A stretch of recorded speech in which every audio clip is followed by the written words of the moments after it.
This poem I'm going to do for you took me 5.5 months to write. It was a tough one. I probably changed and threw away and rearranged 4 or 5 times as much of it as I kept. It's called Thunderhawk. He was just an old count Indian who'd drifted into town. No one paid him much attention. Most folks didn't want him around. Long dark hair and kind of slender.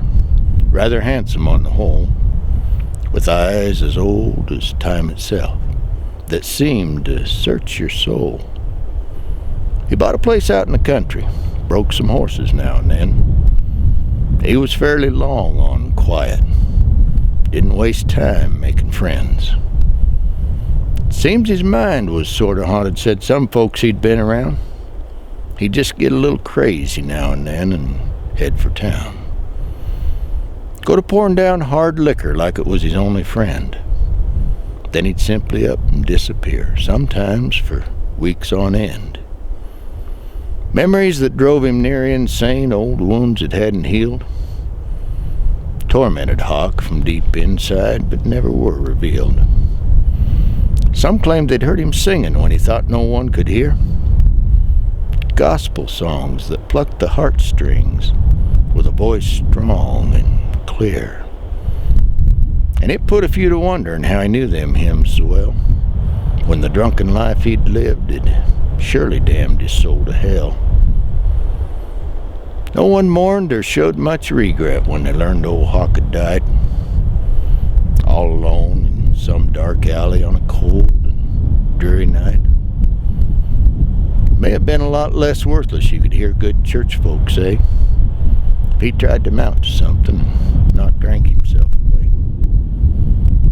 We buried him last Sunday in full military dress. He was quite a striking figure, all cleaned up and laid to rest.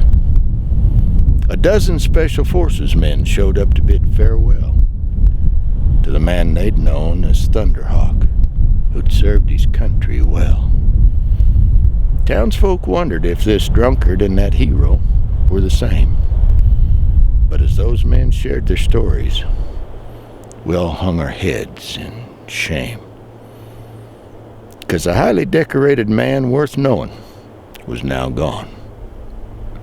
Well deserving our respect, he never got till he'd passed on. And it broke my heart to know I'd judged a better man than I, whose moccasins this cowboy wasn't worthy to untie.